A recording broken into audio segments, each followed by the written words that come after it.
Cool. Welcome to our podcast. My name is Keely Severson, and I'm here with Eric Johnson and Alicia Swami. And today we are here with our awesome sponsor and friend, the Rubino, the Michael Rubino, as known on Instagram. Michael Rubino is the founder of the HomeCleanse. And also, Michael, you just launched something really awesome. You just launched a new foundation called Change the Air Foundation. Can you tell us a little bit about your new foundation? Yeah, so basically, Change the Air Foundation is a foundation that I started. There's a group of us now, and it seems to be an expanding group. And our mission is to essentially help change the air, right? But more focused on indoor air as opposed to outdoor air. And we plan to do that through education, policy reform, scientific studies, and I can kind of dive more into that too on what our plans are for that. And just to help bridge the gap between the health of ourselves and the actual air that we're breathing inside of our homes. Yeah, I'd actually like to hear about some of the studies that you're interested in launching. Yeah, so on the study side, there's a couple different ideas that we have, and obviously we're very much in the ideation stage right now. We're currently putting together our scientific advisory panel of qualified experts that can help us with this, right?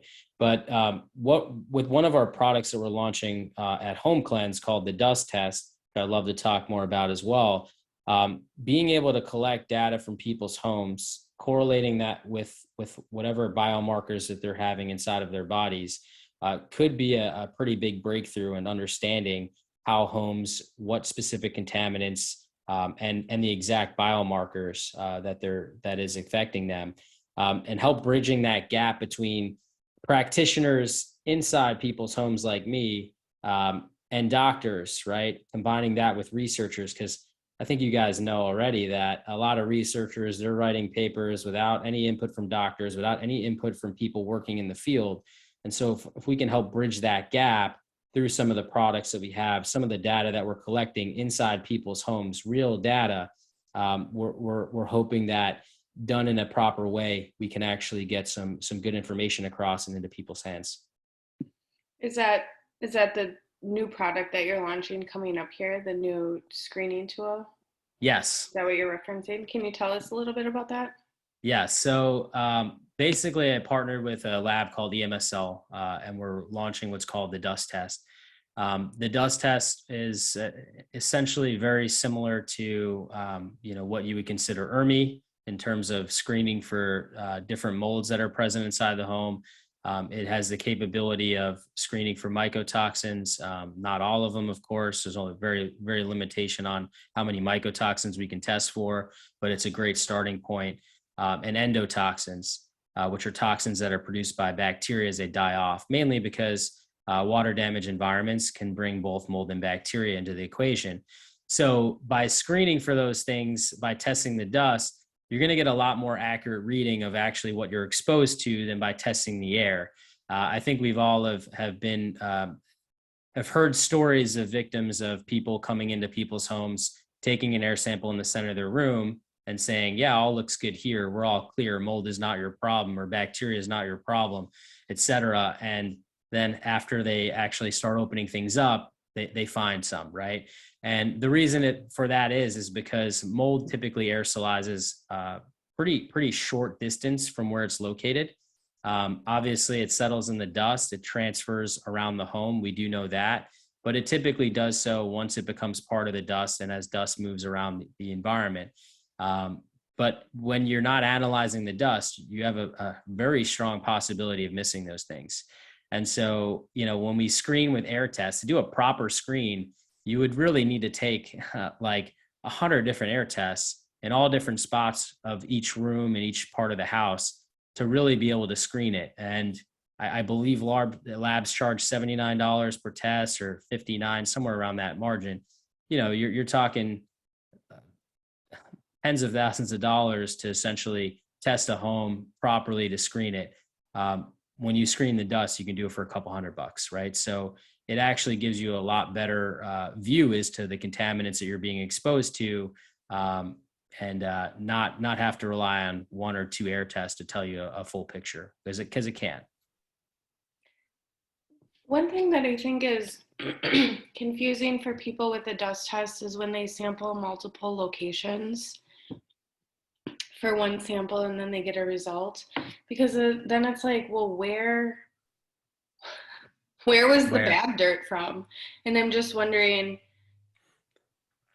will your test have variation of like one sample per area so that people know, like, okay, in this area this is where we need to look? Or like, how is that, I guess, how is that worked out? I feel like that really confuses people. Yeah, I mean, unfortunately, there's no real perfect way to do it, right? We don't yet have this as a perfect science. The idea is to use it more as a screening tool. It's not going to help with identifying where it's coming from, but I think for where we're trying to do is we're trying to create a new entry point into this. Most people come into this equation trying to understand, do I have a problem inside my home, right? Maybe they saw a doctor suggests that they may have a problem inside their home. They start looking online. They're experiencing similar symptoms as some of their friends or family that may be struggling through a similar situation. And they don't have a good way to understand if there is a problem inside their home. So while it's not perfect, right, it still will require some investigation as to where the problem is coming from. It at least lets us know if there is a problem in the first place, right? We're getting peace of mind, or we're getting information knowing that there's an abnormality here and we need to look for it. Okay. You also mentioned, is it okay if we talk about the other product, the one that's not launching Monday? Sure. I thought that this one was interesting because when we were living in mold unknowingly, our youngest child had a really bad cough in her room. And at that time, there was no detectable smell, but a few months later, there was. And the room had been taking on water. I mean, you could see like the walls swelling and like blowing up and cracks opening after like a week of rain because we had a long-term roof leak. And you could just see it was taking on all this water. And so we called our mold inspector back in, and our moisture readings were dry. And we had so many obvious clues, like a new musty smell, mold literally growing on rocking chair, wooden toys, wooden dressers, all these signs of water, and like no validation on the moisture reading. And you have a new product to detect moisture. I'm hoping that it's way more effective than whatever they brought at my house for this moisture reader. Can you tell us a little bit about what this device Yeah, can be? I can tell you on a high level kind of what the product is, what it'll be called, and the idea behind it. It's going to be called HomeCleanse Guardian, kind of like it'll look similar to like a Nest. It's going to be a device that installs onto your wall. And what it's going to do is it's going to monitor changes in the actual moisture in your environment. It's going to pick up condensation from an HVAC line that maybe is so minimal that doesn't actually create any visible signs, but this should pick it up when you have those changes, because in real time it's always monitoring the moisture content inside the room. And so when you do have these periods where it comes off, like maybe it's raining outside and you have some water coming in through a window, HVAC's running, you're having temperature differentials, is picking up that condensation from behind the ceiling that you can't see. You'll be able to actually see those changes in real time, and it'll alert you that something funky is going on in bedroom one, so that you can get someone in there to see what's going on and take action. This is especially important because people spend a lot of money improving their homes, maintaining their homes, right? And they want to feel safe and secure, knowing that there's not additional problems. And it doesn't matter how much renovations you do to a home. Unfortunately, things change over time. And so giving people that first line of defense that something's not right, like you said, if you can catch it a couple months before, it gets to become a much bigger problem, it's going to save you money in the long run, because A, now you can fix it before it becomes this big mold problem.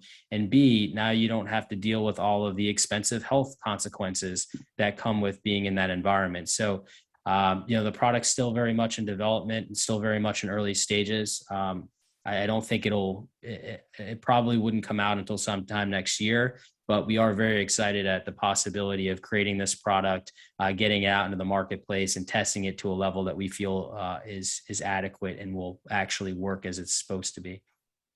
Do you already know what the alarm system will be? Will it be like an app alerting you, or like a beep, like a fire alarm?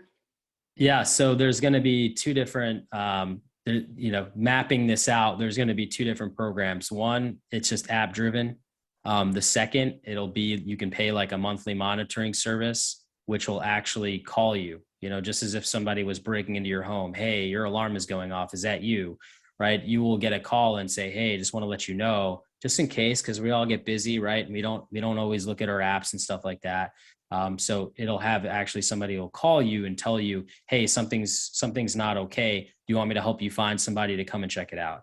And that's kind of the idea, is creating this ecosystem where we have products that can, keep us aware of things that we're not always looking about, and try to provide those solutions. With HomeCleanse, the idea of changing from All American Restoration with HomeCleanse, it was about trying to move the needle in a way where we're not just the people that you call when you have a problem and you're really sick, but we wanted to come up with solutions of how to stop people from getting that bad off in the first place. And so that's kind of where my focus is, on creating the future of what that looks like. Will that be a device that's recommended to have maybe one in each room and maybe one in the attic?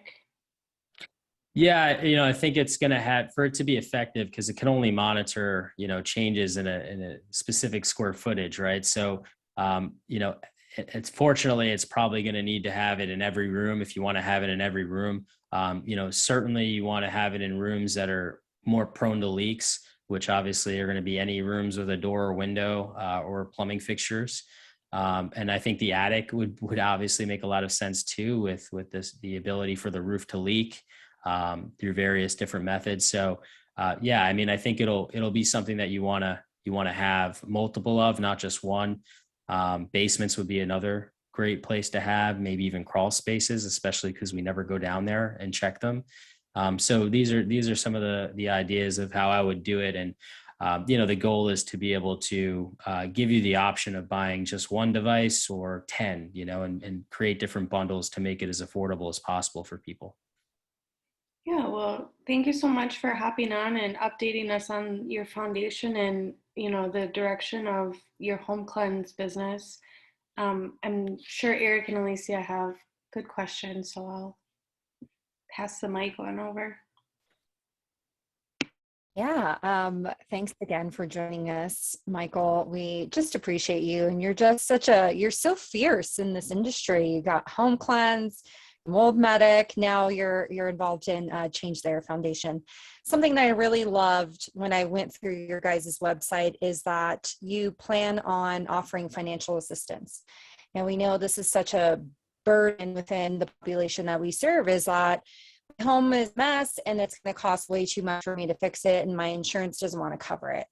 And I just want to know, like, what are you guys going to be offering, or what is that going to look like in the future for the foundation?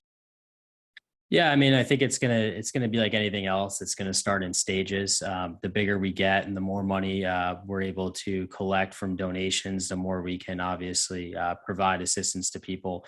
But I think our main goal from that financial assistance perspective is actually to start tapping the government for financial assistance, because I mean, there are so many people suffering. Even these floods that just happened these past couple of weeks, right, all over the country. How these things work is FEMA comes in and gets involved. FEMA then kind of steps in and offers financial assistance for these homes to get fixed. But I know in my heart of hearts that these homes are not going to be fixed properly. And that kind of thing really upsets me, because a lot of the government money gets squandered. It's not utilized properly. There's not very good oversight. And I know this particularly because I was around for Hurricane Sandy, is actually kind of right around that time that my career started. And it was insane. You had trucks of people coming in from out of state, all over the country, essentially. And they were just picking people off the street, putting T-shirts on them that had their logo on it, and just going house to house. And I mean, literally haphazardly ripping stuff out. Guys, for 7 years after Hurricane Sandy, I was still going back into homes and remediating them that were not properly remediated from Sandy, and people were getting sick and not feeling well, which is kind of what spun this whole journey that I've been on this past decade. because this is what happens and none of us know, and we create the situation, we're all ignorant to it. And I think that's really part of the problem. So creating awareness around that.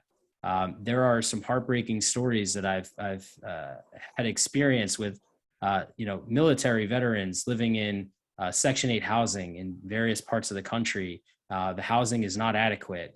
People are getting sick in there. Their kids are getting sick in there. I want to show people that. I want to, share those stories with people because it's not okay, and I don't blame the government. I'm not here to make enemies out of anybody. I think that a lot of people, unfortunately, don't know what they don't know. And it's time to create that knowledge and to have, I think if we're able to really meaningfully and powerfully share these stories, with state legislators, we can get some change going. And that includes financial assistance in a big way, because raising funds and helping someone with $20,000, I know that can change somebody's life, and I'm all for it, but it's a short-term solution, right? And I want to change people's life in a big way by making sure that we can change some of the ways we look at these situations and we get into these situations, and try to move that needle forward. And so I know it's a big task. I know it's not going to happen overnight, and I'm cognizant of that. I know it's not going to happen by me alone, and the support of you guys and being able to work with you guys as much as possible, obviously, creates that cohesion to have more people aligned to make things happen. And so, of course, we're going to be looking to partner with as many organizations that agree that this change is needed and can help us in various ways try to accomplish some of these large feats that we want to accomplish. I remember when Hurricane Sandy was approaching, hadn't even made landfall yet. And I thought I could use this to raise awareness by predicting that eventually this is going to be Hurricane Stacky. And I sent messages to all the MECFS institutes and advocates all over the place saying, watch this thing, because later on, this is going to be known for creating awareness of Stachybotrys. And it did, but unfortunately, none of them responded. Yeah, it did create a lot of awareness. I looking back at all the reports, there was obviously tons of Stachybotrys involved. So it definitely did create some awareness, but not enough. And it didn't move the needle. It's really difficult with these news cycles because it comes and goes so fast, and nothing really happens if you don't capitalize on that. And we've, myself included, we've just failed to capitalize on some of these stories to really try to make a difference. And so constantly thinking of ways to do better on that capitalization and try to make sure that when we do have media attention on it, we can, harness that attention and try to create more attention on, because it's just so desperately needed. We all know this, we're part of it. But unfortunately, you guys, I'm sure, see this all the time. We are in a circle of people that are aware, right? That circle may have gotten bigger over the past 20, 30 years, but it is still so small, right? Compared to the population. And so there's just so much work to do. I know that we probably won't solve the entirety of the problem in our lifetime. But as I look at it, I want to be able to do everything that I possibly can. I still remember being that 20-year-old kid watching people suffer and, saying, man, this doesn't make any sense. We got to do something about this. Right. And every time I kind of look back at where I started and where I came from, and I look at today, it's like, I'm nowhere near anywhere near where I'd like to be and where I'd like to see this. So it's really gratifying to be able to just try to come up with new ideas every single day to try to figure out how can we make a difference, and like I said, not a perfect solution yet, but I'm trying every which way that I can. As per Keely's question about sampling in different areas of the house, is there a way to incorporate like a place, the location where the sample was taken, into the database, so that even though you might not be able to make that information available immediately, it's still accessible for study purposes later?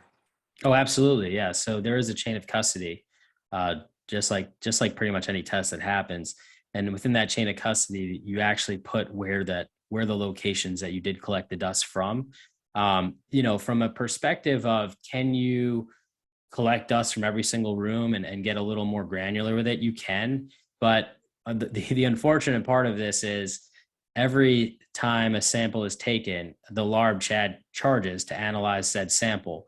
So it just becomes more expensive, right? And so if you're trying to work with somebody who is, trying to conserve funds to get the information that they need to make a difference in their home, and they're not interested in the science project that maybe myself or you might be interested in, it's hard to get people to, pay for all these additional samples for the lab to be analyzed.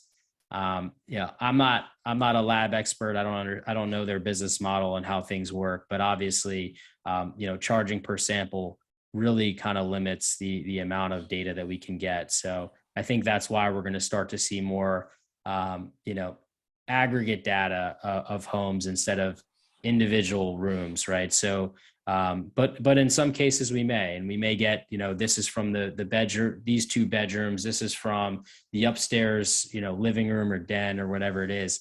So we will have a chain of custody. I just don't know if we're going to get data from every single room. John Banta talked about an introductory method of looking at this called, he calls pathways testing, sort of testing for the proteins and beta glucans and byproducts of mold, and using this as sort of the foot in the door for further analysis. Can that be factored into this as well?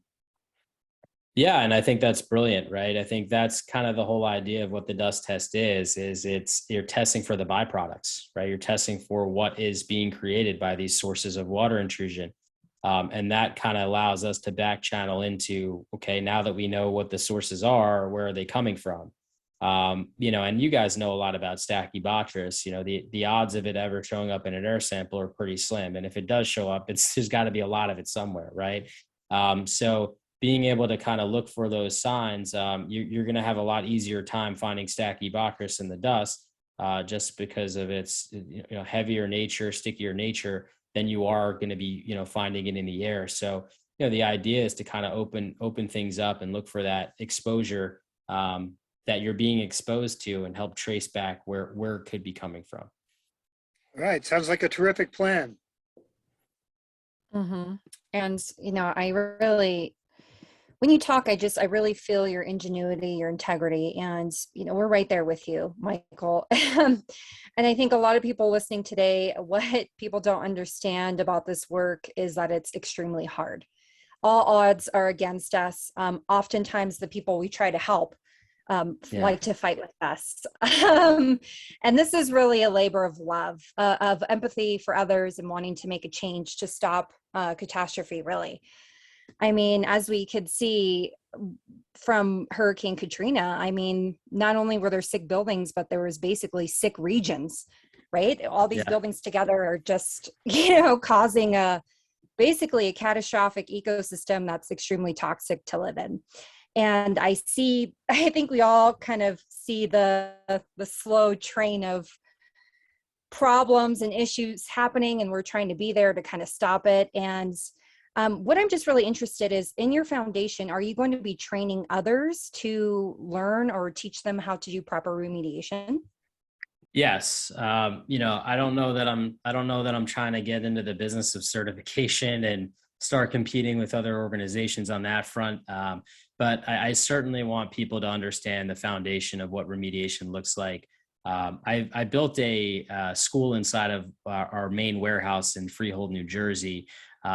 Literally, we had the idea and started building it maybe a week later, and finished it up in about March.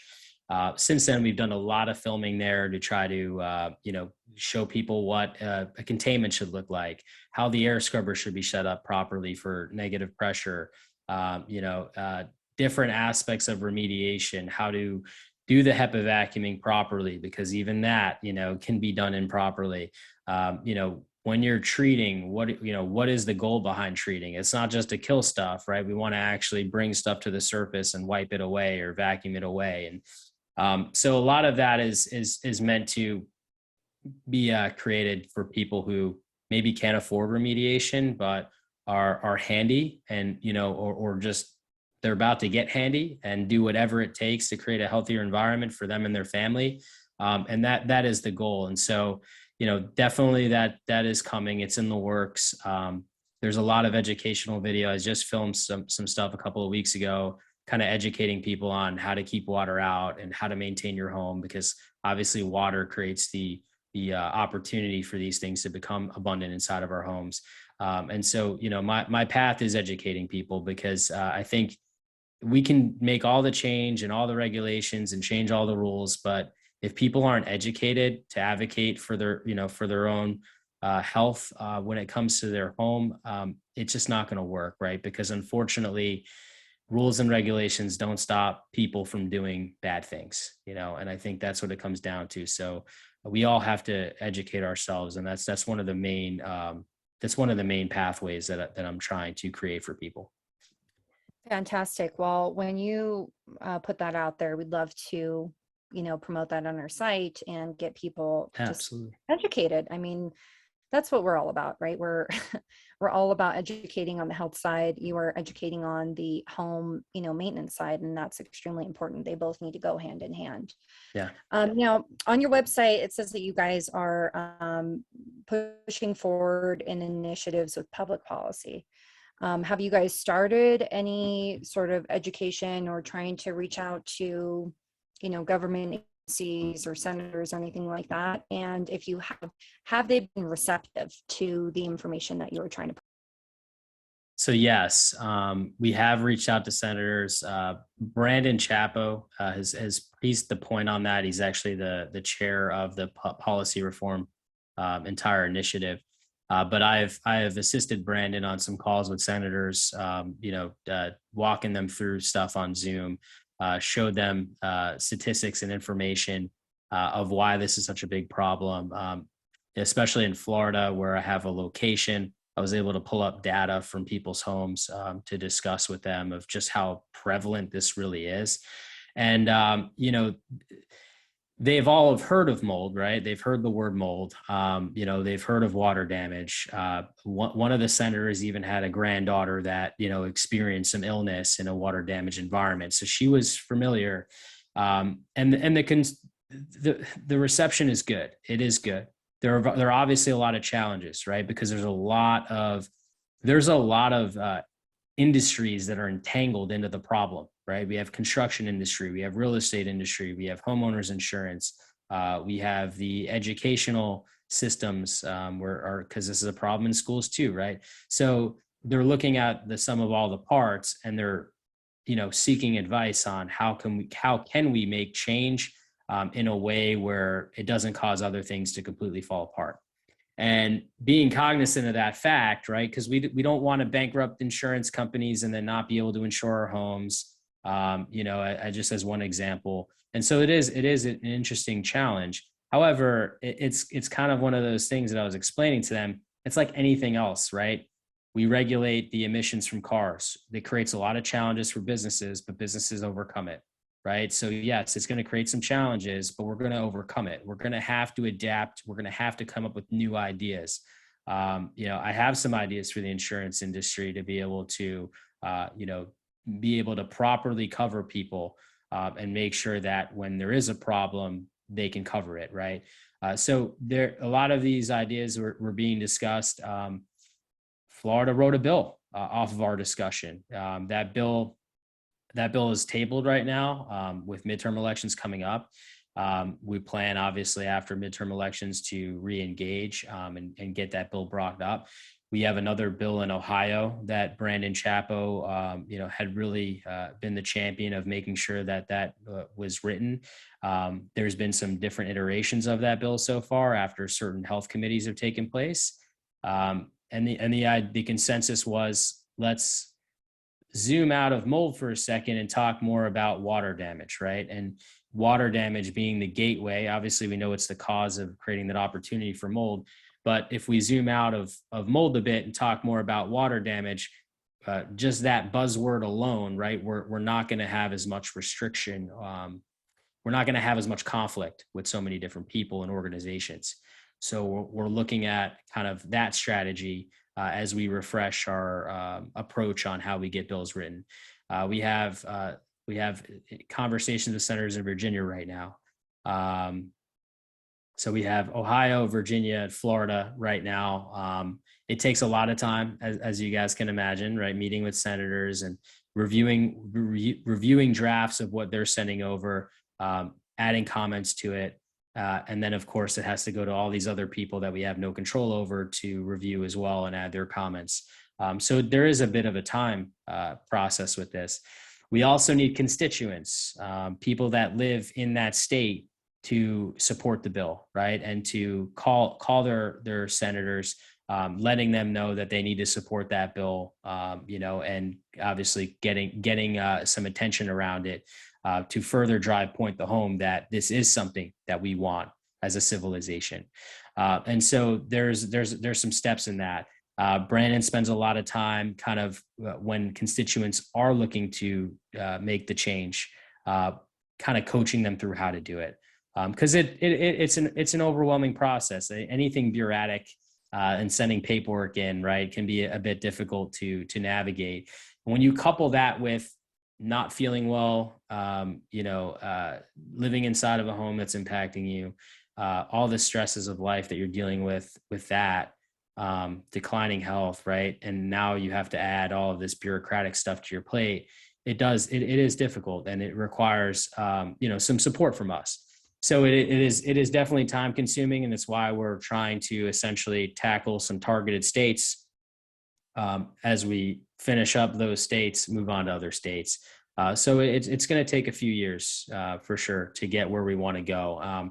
I suspect that we'll have some failures, and we'll learn from those failures and have to try again. I think that it's a journey. It's not an easy fight. It's an uphill battle. I was shocked at some of the people that supported the bills and some of the people that did not support the bills. All of that's information that we can physically see. It's public information. So we have our work cut out for us, but one thing I can tell you is this is a big part of our foundation's mission, and it's something we're not giving up on. Fantastic. Thank you so much for sharing that. And I look forward to seeing you guys evolve. And yeah, it's just like Keely had mentioned prior, it's just a lot of this stuff is bureaucratic, trying to get everything set up and get the paperwork right. And, make sure we're dotting the I's and crossing the T's so we can move forward. And we're kind of in that position right now too. And, we have so many ideas and we want to launch them all right now, but it's like one step at a time. And so we find doing one step at a time really, really helps. And yes, I agree with you. When you're committed to a cause, it doesn't matter what failures, what blockades, what obstacles you have. You find a way to overcome them. You become stronger and you build a solution. And we're totally there with you. We're vibing on that same type of energy. And we really would love to continue to support and promote you guys in any way, shape, or form. Another aspect of your foundation I'd love to talk about, and something that maybe we can even talk behind the scenes in the future, is your clinical environmental research that you guys actually are going to be raising money to provide grants or whatever that looks like to interested researchers or people who are really passionate in looking into this. And now I know that we are very on the hypersensitivity kick. This has not been a validated thing. A lot of even professionals who are mold experts don't understand it and like to chalk it up to something else, whether it's hysteria, whether it's quorum sensing, or whatever coherence people are talking about these days.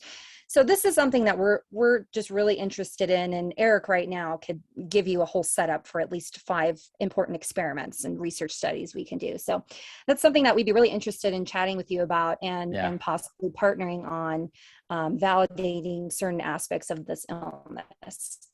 Well, I would be delighted to partner with you guys on anything that we can come up with that can get it done, right? Your comment on hypersensitivity is like, it's crazy to me how other people don't see it. I've walked into people's homes before where they were so sensitive, I couldn't bring my cell phone in. I couldn't bring any computer or laptop in.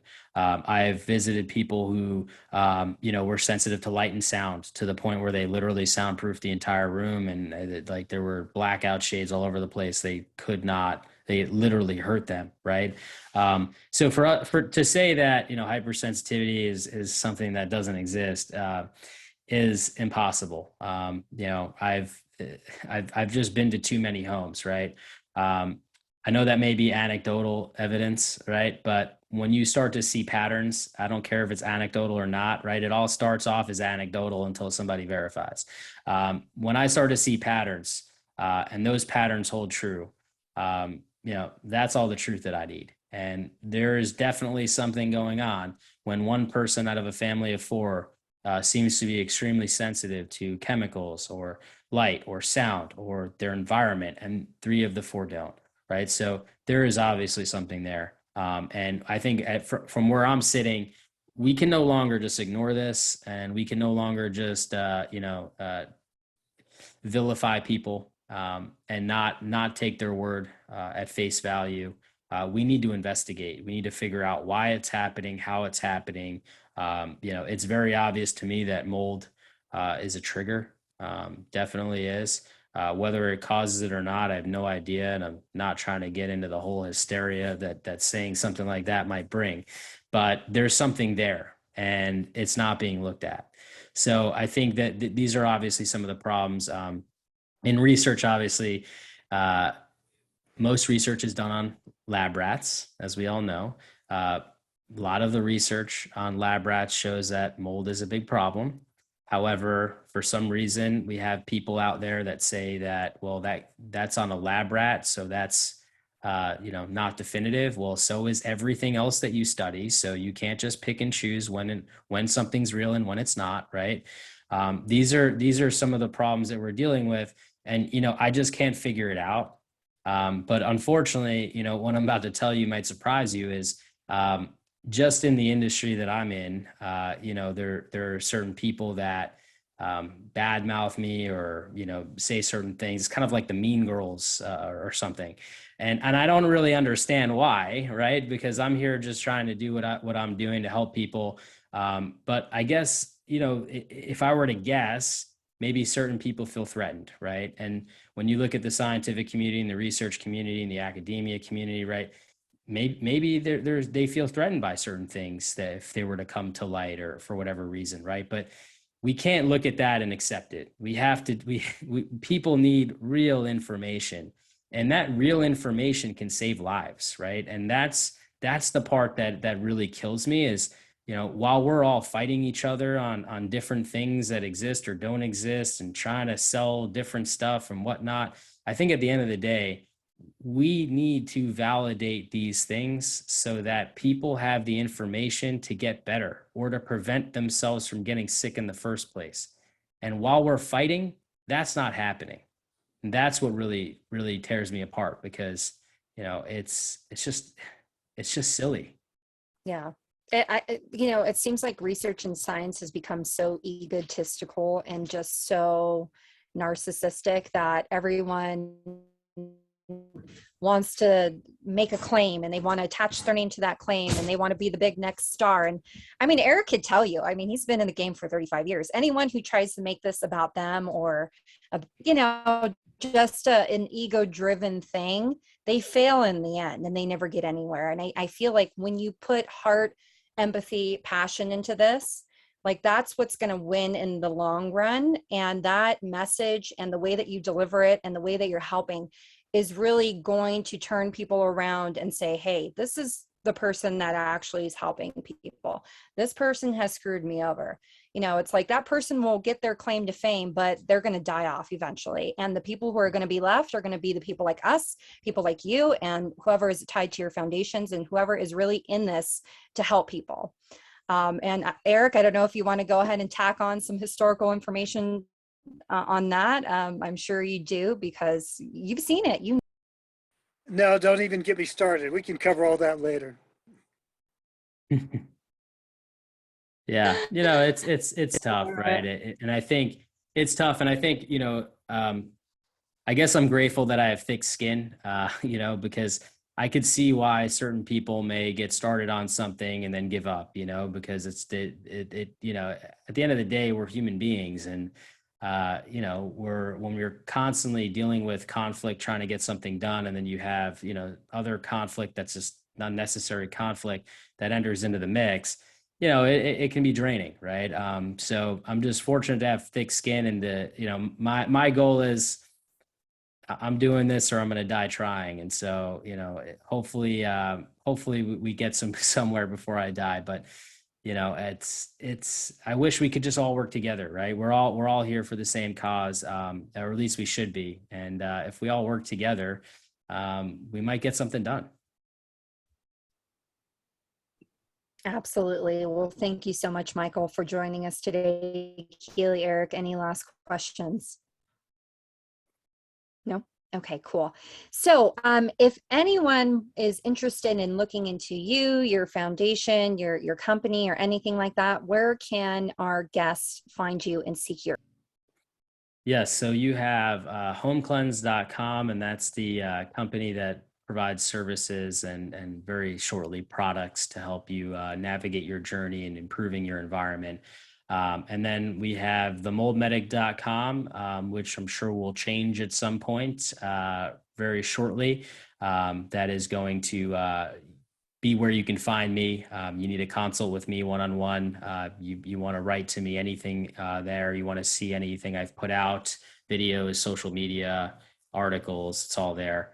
And then you have changetheairfoundation.org. So if you're looking to find a nonprofit, anything that I said that resonates with you, join, volunteer, please. We need more people in various different states that want to help us bug their senators to make sure that they're aware that we need change in state legislation. I'm also almost done wrapping up my second book, which I only have a working title, so I'm going to hold that for now. But that's also part of the main reason of pulling off of the Mold Medic, getting ready for the next chapter here, which is it's going to zoom out. It's going to have a lot of information on mold. There's a lot of advancements of things that I've learned over the past 3 years since I first wrote the book that I want people to have, that I think is valuable information. There's a lot of entanglement with different industries that need to be adjusted, and want to create that awareness of how that may look in the future. And so the second book, I think, is going to be immensely helpful, as I realize it probably should have been written first. Looking at the concept, you start off, what is the problem and why, and then the Mold Medic is really the how. So we're going to talk more about what and why in this book. So I'm very excited to kind of shift gears, transform myself out of the Mold Medic and more as myself as an author, Michael Rubino. And this is what the next chapter might look like. So, where December is the second year anniversary of when the Mold Medic was released. And I can't make any promises that this book will come out in December, but that is the goal. Fantastic. Well, thanks, Michael. We'd love to also extend an invitation to our mold tour here in Truckee, California. I'm here with Eric, hanging out in the woods. He's actually going to be putting on a mold tour that describes where CFS started, how it started. He's taking everyone to ground zero. He took me there as a hypersensitive individual. It was very intense.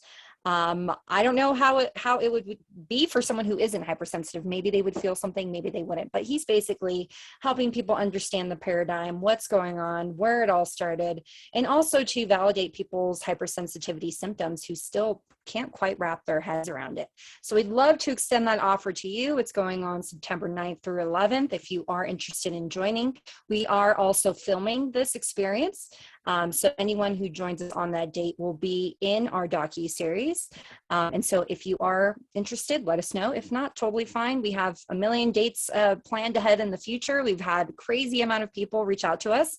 So we will be doing a lot of private tours, etc. But we will definitely be filming on that weekend and creating our own docuseries and our own documentary, basically on what Eric has been fighting for and what evidence has been suppressed for the last 35 years. So just throwing it out there. Don't need to make a decision quite yet. Just feel free to reach out if you're interested. So thanks everyone for joining us. We appreciate it so much. Michael is just a titan. He is a rock star in this industry. He's a great guy doing wonderful things in this world, and we can't wait to see how he evolves. And as always, we're going to be a big supporter of you. So thank you so much. Take care. Thank you so everyone. much for having me.